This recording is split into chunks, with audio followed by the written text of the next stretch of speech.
Alors, bonjour monsieur le directeur. Bonjour. Comment ce matin? Je vais bien, par la grâce de Dieu. Ok. Vous êtes venu ici, ça fait déjà une semaine, le dimanche, parce que vous êtes venu pour l'évangélisation avec ce peuple. J'aimerais savoir comment vous trouvez ce peuple. Alors d'abord, je vais dire merci à tout le monde qui nous regarde en ce moment. Et merci à toi pour tes questions. Vous voyez derrière moi un lieu de culte qui se fait sous ce table. Et c'est merveilleux. J'ai beaucoup aimé ça. Parce que depuis dimanche qu'on est venu, d'abord, nous avons reçu un accueil chaleureux. Les gens nous ont vraiment aimés. Ils ont préparé pour nous. On a mangé. Mais le plus important, c'est que lorsqu'on est venu, nous avons commencé une formation avec eux sur comment communiquer l'évangile. Et partant de là-bas, nous avons fait des porte-à-porte où chaque après-midi, on allait parler au peuple. Il faut dire que la zone ici est à majorité musulmane. Et les musulmans sont vraiment nombreux. Vous allez voir même leur habillement. Les femmes ont des foulards sur la tête. C'est une habitude, une culture en eux, mais en elles. Et les soirées, on a eu des plein air. Ça a été merveilleux. Mais une particularité pour ce peuple, c'est les Peuls. Ce sont des Peuls. Et ce village s'appelle Bethléem. Ils l'ont surnommé Bethléem. Je pense que c'est les premiers qui sont venus ici avec l'évangile qui ont surnommé le village Bethléem. Il y a un autre village qui est à 5 km, à 4 km d'ici qu'on appelle Partavo. J'ai été touché dans ce sens que lorsque nous avons partagé la parole avec eux, d'autres étaient vraiment enthousiasmés. Et d'autres, c'est la nouvelle découverte pour eux. Et nous avons eu l'impression que ce peuple a soif. Même dans l'église a besoin d'une réforme. Dans ce sens que d'amener la vision aux fidèles par rapport au salut des âmes. Parce qu'aujourd'hui, il faut le dire, qu'on le veuille ou pas. Et Jésus l'a dit que dans les derniers temps, il y aura une grande apostasie. Même dans l'église, il y aura une apostasie.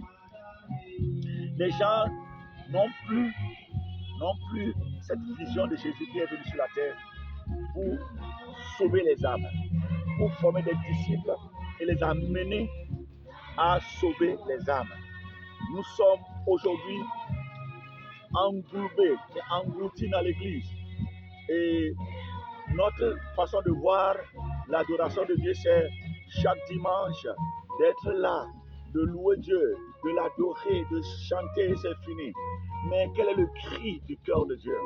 Quel est le cri du cœur de Jésus-Christ? Une idée m'est venue. J'ai dit, mais dans nos familles, quand un grand-père ou quelqu'un d'important dans la famille laisse une parole, nous considérons beaucoup ces paroles. Et je me dis par exemple, les dernières paroles de Jésus étaient quoi? Allez, faire des disciples de nation. Sinon, nous ne faisons pas de disciples. Ce que nous allons faire, c'est que nos enfants vont devenir membres de l'église, mais pas de conversion, pas de réelle conversion. Ils vont vivre ce qu'ils vivent. Ils n'ont été touchés par aucun évangile. Et ils vont vivre la religion en quelque sorte. Il nous faut, en tant que responsables d'église ou des chrétiens que nous sommes, que nous l'aimons dire. Parce que Jésus n'est pas venu former des chrétiens. Jésus n'est pas venu former des chrétiens. Le Père n'a jamais appelé quelqu'un chrétien. Et le Saint-Esprit n'a jamais nommé quelqu'un chrétien. C'est les noms qu'on a donnés des disciples quand ils étaient en Antioche. Mais ces noms nous plaisent. C'est bon. Ce n'est pas mauvais comme nom. Mais qu'est-ce que les gens ont vu avant de dire chrétien? Est-ce que nous les vivons? Aujourd'hui, l'Église a perdu cette vision. Il faut qu'on se dise la vérité. L'Église a perdu la vision des âmes. C'est être ensemble, entassés et chaque fois écouter les mêmes messages, les choses qu'on entend. Mais ça pousse les gens à quoi? Ils n'ont aucune vision. Et je prie, toi, chrétien qui m'écoute, toi qui dis que tu es à l'église, que tu adores Dieu, parce que tu fais tout ce qu'on te demande dans la Bible, dans l'église. Tout ce que tu fais, c'est bon. Je ne dis pas que ce n'est pas bon. Oh, ta dîme, ton offrande, ta louange, chorale, groupe musical, c'est bon. Même aujourd'hui, pour pouvoir vraiment apaiser nos cœurs, on fait de temps en temps, on dit on enseigne sur l'évangélisation, mais on ne la pratique pas. On ne la pratique pas, on ne le vit pas. C'est des choses qui sont devenues religieuses pour nous. Oh, c'est bon l'évangélisation, mais on ne le vit pas. Et ensuite, on a toujours des fêtes des hommes, des fêtes des femmes, des fêtes des jeunes, des fêtes des enfants, des fêtes. Et bientôt, il y aura des fêtes des pasteurs, des fêtes des diacres. Mais ouvrons nos yeux. Priez que le Saint-Esprit nous ouvre les yeux de voir le besoin immense qui est sur le terrain. Le besoin, le cœur de Jésus qui crie. Je viens bientôt. Beaucoup d'enfants vont aller en enfer. Ce matin, une musulmane est venue. Si vous le voulez, la fin, on va prier pour elle. Elle a dit, j'ai un problème. Et on a prié pour moi. On m'a opéré au sein, mais la maladie est là. Je suis venu que vous priez avec nous. Certainement, elle nous a suivis dans la semaine. Et le pasteur a dit qu'après le culte là, nous allons prier pour elle. Mes amis, musulmane qui est venue demander la prière. Elle est venue dans la prière pour partir. Si personne l'aide à devenir disciple, il va partir. Même si l'église là n'a pas fait son travail, elle va partir. Mais elle veut être guérie. Parce qu'elles savent, les musulmans même savent, que c'est auprès de Christ qui est la vie, la guérison. Mais mes amis, que faisons-nous? Que ferons-nous et qu'est-ce que nous sommes en train de faire? Moi, j'aimerais dire que nous avons passé une semaine avec eux et c'est très magnifique.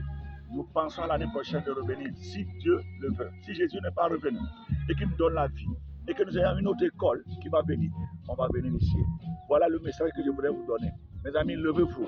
Ne soyez pas dans nos conforts. L'église, c'est bon. C'est des âmes qui sont sauvées qui doivent venir. Vous êtes déjà sauvés. Allez sauver d'autres personnes pour remplacer votre place. Ce n'est pas aller vous encombrer, vous entasser. Non, non.